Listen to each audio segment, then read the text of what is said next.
Hey gut feeler friend, today I want to do a bit of a different video. I want to share something out of my life as a gut feeler and how I, out of a traumatic situation, small trauma, this morning transformed my nervous system and my fight and flight response to relaxation and a state of ease and compassion and understanding, and how that exactly happened. And also 5 lessons that you can take away that I learned, and maybe they help you out as well. So what happened is I went with my beautiful cat, hello, Ayala, to the forest this morning, and because the way we walk without a leash. She's like far in the forest, but usually comes when I call her. She's like a wild jaguar / trusting cat. And what happened on our way back, we encountered a lady with 2 dogs without a leash. 2 big dogs. They came around the corner and I had no chance of grabbing her before. And she was in the forest on a steep hill on a stone. So I told the lady, gesturing from afar, that I have a cat.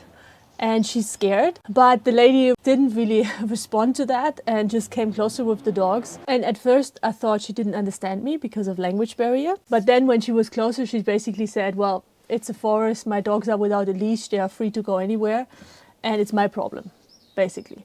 So what happened is Ayala ran away and I needed to chase her, which is difficult because if she's also in fight and flight mode, she just runs off, right? She doesn't just stay there and waits for me to pick her up.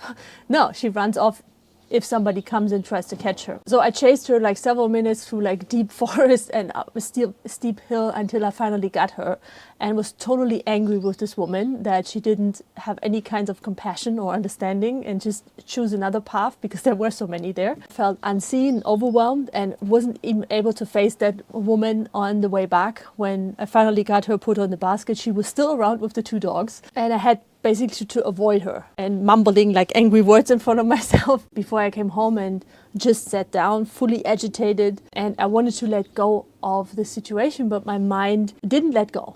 I was just repeating the story and how I'm right, and you might relate to this. If there's a conflict, you are usually right because it's your side, and I wasn't able to think clearly at all. So what I did is also what I often share here on the channel and in the gut healing toolbox, for example, in the 21-day gut healing adventure, I just did tapping for myself, EFT, the classical thing. Even though acknowledging my feelings, even though I'm angry right now and I don't understand this kind of behavior, I want to let go and feel peace right now. Right? So I did this, and then all the points, to the chicken move and the head. And what happened there is first I acknowledged my feelings, so my system was opening up more, right?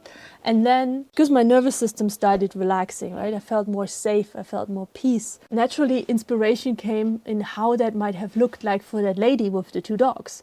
We are all just different, and we all both care for our fur babies. They are most important thing in our life, and blah blah blah blah blah, right? So here are the 5 lessons of what I learned in this story that I wanted to share with you because I think that some of them might be valuable to you.